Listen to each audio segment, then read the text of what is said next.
ഷെയ്ഖുന T Abdullakutty Musliyar. Cherur ദേശം വൈദേശികാധിപത്യത്തിനെ, വർഗീയ ഉത്പാദനത്തെ ചെറുത്തു തോൽപ്പിച്ച വിപ്ലവ മണ്ണ്, ഹരിതാഭമായ മനോഹര നാട്, പ്രമാണിമാരും പ്രമുഖരും തേരോട്ടിയ ഊര്, ചരിത്രവും സുഹൃതവും ഒരുപാടുണ്ട് ചേറൂരിന്. പൗരപ്രമുഖനും സാമൂഹിക സേവകനും കച്ചവടക്കാരനുമായ തച്ചരുപടിക്കൽ താഴത്ത് മുഹമ്മദ് ഹാജിയുടെയും പുള്ളാട്ട് കതിയുമ്മ ഹജ്ജുമ്മയുടെയും മനോഹര ദാമ്പത്യത്തിൽ 11ാമത്തെ കുഞ്ഞു പിറന്നു.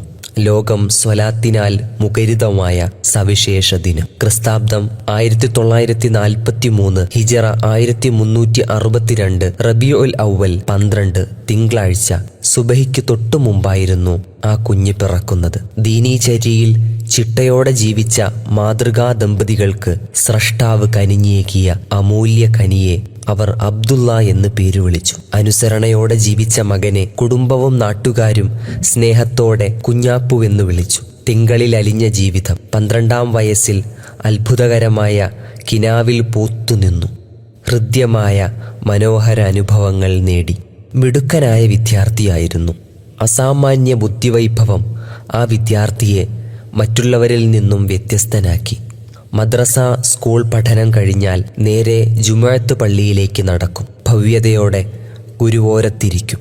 വീട്ടിലേക്ക് ഭക്ഷണത്തിനു വന്നിരുന്ന മുത്തഅല്ലിമീങ്ങളോടൊപ്പം തിരിച്ചു വരും. അവരുടെ കൂടെ ഇരുന്ന് ഭക്ഷണം കഴിക്കും. സ്കൂൾ പഠനം 7ാം തരം പൂർത്തിയാക്കി 8ാം തരത്തിൽ ചേർക്കാനുള്ള ചർച്ച നടക്കുകയാണ്.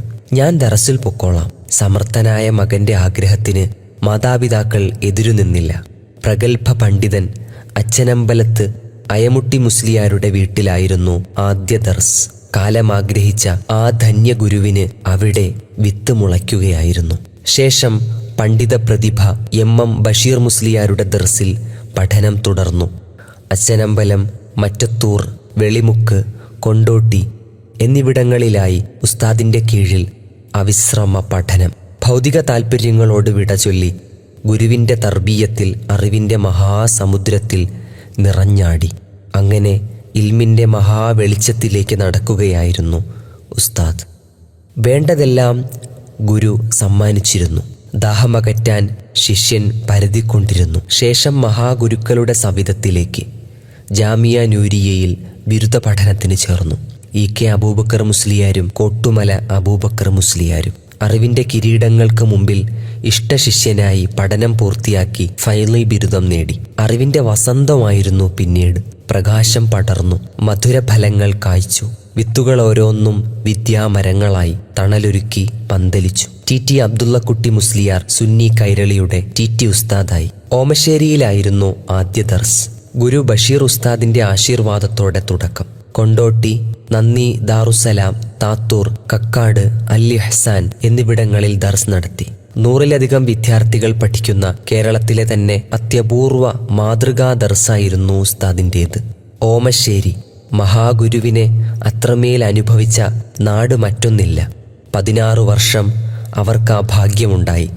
മുദരിസ് നാടിൻ്റെ തീർപ്പായിരുന്നു, കാരണവരായിരുന്നു, പരിഹാരമായിരുന്നു, ആശ്രയമായിരുന്നു. ചലനങ്ങൾ ഓരോന്നും ഓമശ്ശേരിയെ വെളിച്ചമുള്ളതാക്കി. കല്ലേറ്റി, ഓട് ചുമന്ന്, കാട് വെട്ടി, വീട് വീടാന്തരം കയറിയിറങ്ങി വിശുദ്ധ ഗേഹത്തെ ചൈതന്യമേറ്റി.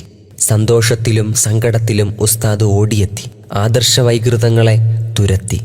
സുഹൃതം നേടിയ ഓമശ്ശേരിക്ക് ഉസ്താദിന്റെ 1000 വാഴ്ത്ത് പറയാനുണ്ട്.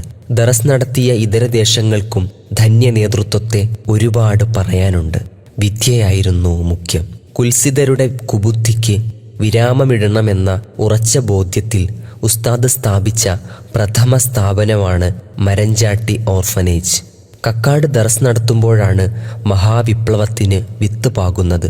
അൽ-ഇഹ്സാൻ വൈജ്ഞാനിക ഭൂപടത്തിലെ ഒരു തിരുത്തെഴുത്തായിരുന്നു. മൂല്യമുള്ള വിദ്യാഭ്യാസത്തിൻ്റെ മികവുള്ള കേന്ദ്രമായി വളർന്ന അൽ-ഇഹ്സാൻ മഹാഗുരുവിൻ്റെ ദീർഘവീക്ഷണത്തിൻ്റെ, ആത്മാർത്ഥതയുടെ, ആർജവത്തിൻ്റെ ജീവനാണ്. ധീരനായിരുന്നു ഉസ്താദ്.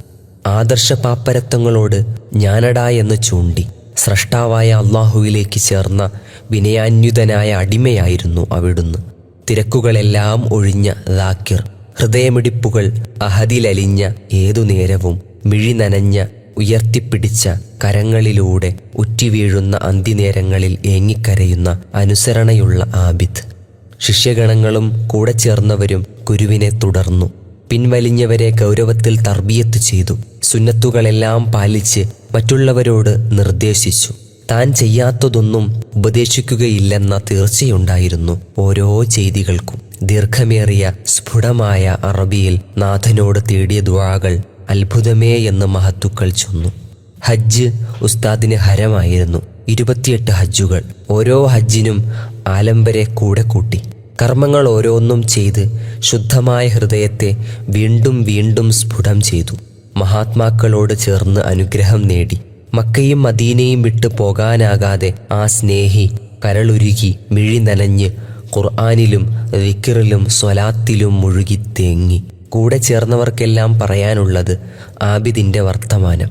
കുടുംബവും സൗഹൃദങ്ങളും അയൽക്കാരും മകൻ്റെ, ഭർത്താവിൻ്റെ, ഉപ്പയുടെ, കുഞ്ഞാപ്പുക്കയുടെ, ജ്യേഷ്ഠൻ്റെ, ഉസ്താദിൻ്റെ കരുതൽ അനുഭവിച്ചു.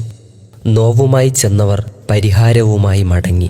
കരഞ്ഞ മുഖങ്ങൾ പുഞ്ചിരി തൂകി. തവക്കുലിൻ്റെ മഹാപഥമാണ് ടി ഉസ്താദ്. തക്കുവയുടെ അധ്യായമാണ് ആ ജീവിതം.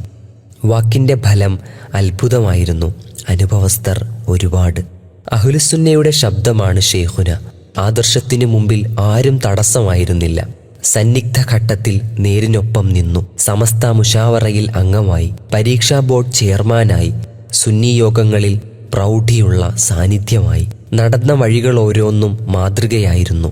പ്രകാശം വീണു, വസന്തം വിടർന്നു. പാകിയ വിത്തുകൾ നാമ്പായി വിടർന്നു പന്തലിച്ചു. ചില്ലകൾ ഓരോന്നും പൂത്തു. തിരുനബിയോരെ സ്വല്ലല്ലാഹു അലൈഹി വസല്ലം, തിരുനബിയോരെ സ്വല്ലല്ലാഹു അലൈഹി വസല്ലം ഹൃദയത്തിലൂട്ടിയ അവിടുത്തെ ദീനിന് തിളക്കമേറ്റിയ ധന്യജീവിതത്തിന് 63 ആയുസ്. 2015 28ാമത്തെ ഹജ്ജ് ആഗ്രഹിച്ച പോലെ ഇഹ്റാമിൽ വിശുദ്ധ മക്കയിൽ മന്ദസ്മിതനായി സ്രഷ്ടാവിലേക്ക് മടങ്ങി. ഗുരുവേ, അങ്ങ് ചൂണ്ടിയ വഴിയേ ഞങ്ങളുണ്ട്. ആ തെളിച്ചം കെട്ടടങ്ങാതെ സൂക്ഷിക്കുന്നുണ്ട്. മദതാണ് ഞങ്ങളുടെ പ്രതീക്ഷ. സുഖമായി അങ്ങുറങ്ങുക. ജന്നാത്തിലേക്ക് ഞങ്ങളെയും കൂടെ കൂട്ടണേ യാ അല്ലാഹ്.